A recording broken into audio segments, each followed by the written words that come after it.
What is up, YouTube? My name is Adam and this is Broke Man Finance.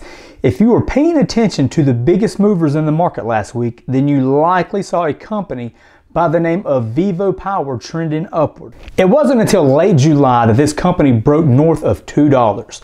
And ever since then, they have been just marching upward and upward. In fact, over the past year, VivoPower is up over now 1,000%. Today we're going to examine VivoPower, figure out who they are if you don't know. We're going to find out with a recent acquisition why their stock price jumped up and if we believe them to be a safe and wise investment. As advertised on their website, VivoPower was founded in 2014 as an international solar and critical power services company.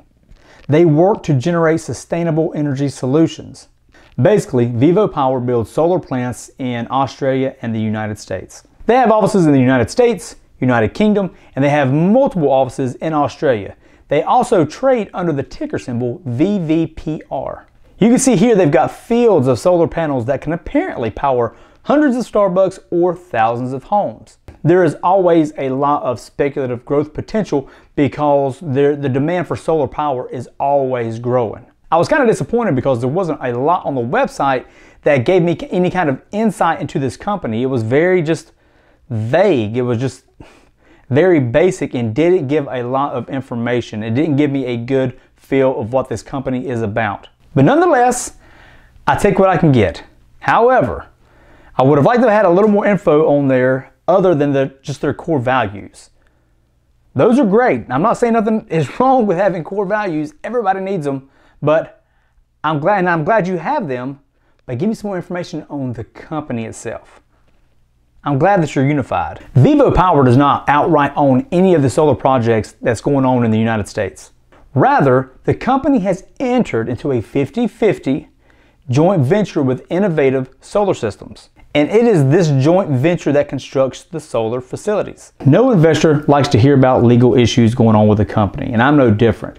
However, VivoPower is seeking legal action against Innovative Solar Systems. But VivoPower has agreed to drop the lawsuit if Innovative will sign over all the rights to all the solar fields for $1. But Innovative Solar has been like, no, I'm good. Recently, VivoPower stock shot up even more due to a recent acquisition. VivoPower will be acquiring a 51% shareholding in Tembo E-LV B.V. We're just gonna go with Tembo. I'm just gonna go with Tembo. Tembo is a Netherlands-based specialist battery, electric, and off-road vehicle company with global sales and distribution channels across 4 continents. The company services a diverse range of sectors from mining, infrastructure, and utilities to government services, game safaris, and humanitarian aid by providing customized light electric vehicles, often for rugged applications.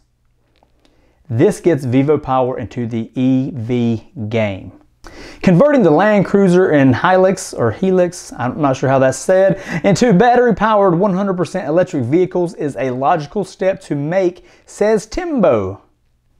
We transformed the Land Cruiser into the Tembo 4x4 ELV electric cruiser and the Hilux into the Tembo 4x4 ELV electric HLX. The Tembo 4x4 ELVs are available as complete vehicle only and are manufactured in the Netherlands, and in the near future assembly will also be done by our partners in Norway, Chile, South Africa, and Australia. The Tembo 4x4 ELVs electric light vehicles are in operation in Sweden, Ireland, Canada, Australia, and Germany. Now here's what Vivo had to say.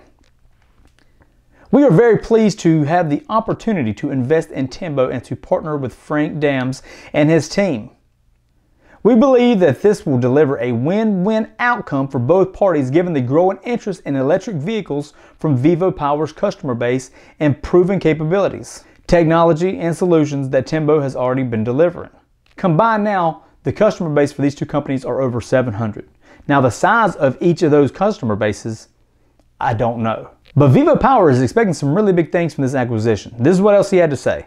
Importantly, This investment would expand VivoPower's market for electric light vehicles and sustainable energy solutions significantly beyond the Australian mining and infrastructure sectors.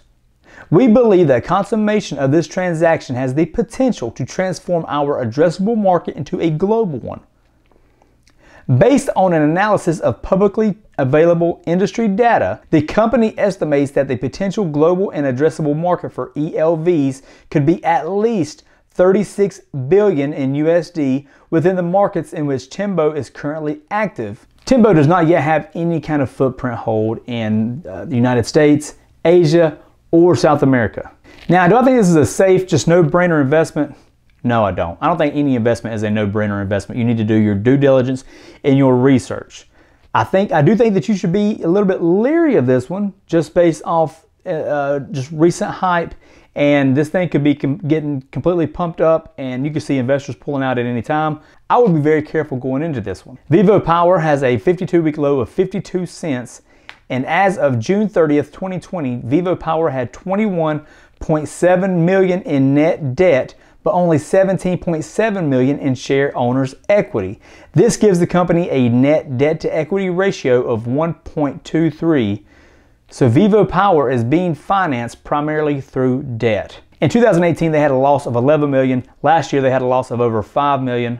VivoPower is still a very young energy company, not yet profitable, like a lot of EV companies are right now. And to be honest, I don't know enough about the mining business. I've never been on a safari and rode in a safari car, so I don't know how high in demand that market is. I'm sure they get used, but are they getting used to the point where it's more profitable than some of these other EV companies and some of these other EV plays that we have available right now, like a Hyliion or a Workhorse or a Lordstown? I don't even know anybody in the mining business to ask their opinion on.